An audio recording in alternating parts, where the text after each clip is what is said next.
So what about it, y'all?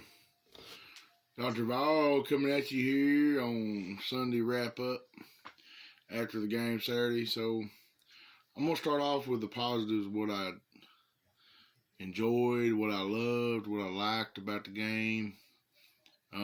James Pierce, dog, true sophomore, and just manhandling. I mean manhandling every guy he went up against yesterday.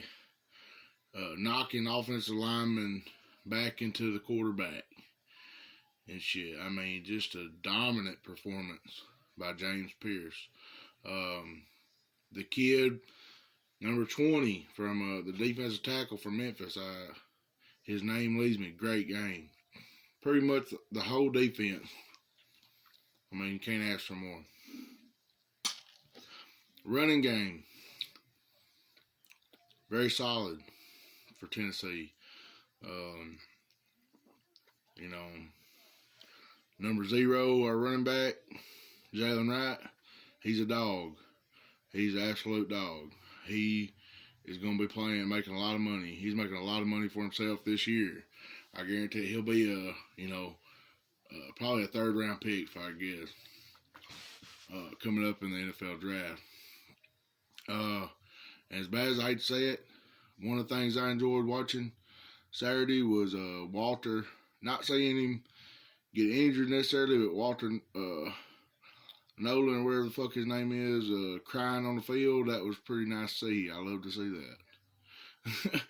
that. Partially because he's a bitch and he negatively, recruited Tennessee back when he was the number 1 player in the nation, and he came down between us and Texas A&M. He made a lot of remarks on Twitter and shit, and I just don't care for him. So, fuck you, Walter Nolan. Guess you got what you deserve. Alright, that's about. Offensive line did really good in the run game. Not so hot in pass protection. I think we gave up 3 sacks and a bunch of hurries. We can't pass block worth the fuck. We got to get that cleaned up against Alabama. It's going to be a long day. In Bryant Denny down in T-Town. So we got to get the pass protection cleaned up. Pretty much everything with the passing game's got to get a whole lot better. Joe Milton, his decision making has to get a lot better. He's got to get the ball out, a lot quicker. He's waiting for receivers to get open, and then he's throwing the ball. Well, guess what? By the time the ball gets there, Joe, it's too damn late, and there's fucking a safety or a corner going to break the ball up, or you're going to throw a fucking interception. So you got to make better decisions, quicker decisions with the ball. And you need to put your head down and run the ball more. We need more read option plays where he keeps the ball.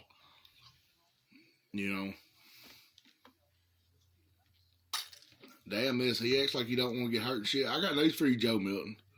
This is probably the last bit of football you're ever going to play.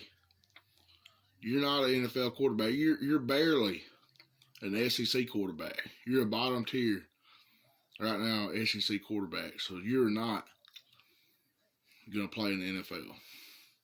Sorry. So if you're worried about getting hurt and shit, you might as well just let that go out your head. That's one less thing to worry about. Because you're going to have to go work at a car dealership or something when you're done at Tennessee. So passing game has to be better.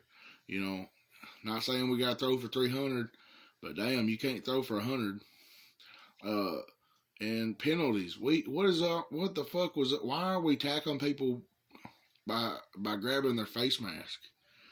We had like 3 or 4 face mask penalties. Roman Harrison had a beeline straight to the quarterback, and he lets little Max Johnson just do this little whoop-de-whoop, damn,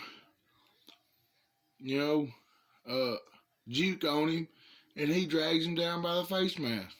So that goes from a -7-yard sack to a 15-yard gain on 3rd down. You can't have it. those plays like that will just get you beat. You know. So got to clean up penalties, and the passing game definitely has to get better. Me personally, I'm ready to just throw Nico in. If not Nico, throw the third string quarterback in. You know, the guy that's been with Hypo a long time, see what he's got. Hell, we can't get no worse in the passing game. It can't really get no worse. You know, if it gets real bad and you throw Nico or the other guy in, and they just start throwing 3 or 4 interceptions, then yeah, put Joe back out there. But we got to do something to try and get something going in the passing game. But yeah, that's pretty much my roundabout thoughts. Is, hey, it was an old school defensive game, and I loved watching our defense play. I haven't seen our defense play that good in a long time. Probably, you know, you have to go back to like 2005, maybe 2004. You know, it's probably been 20 years since I've seen that good of a defensive game. So, lots of positives, you know, a few negatives that we got to get cleaned up, but a win's a win, baby. And it was good as fuck to beat them faggies. Fuck you, faggies.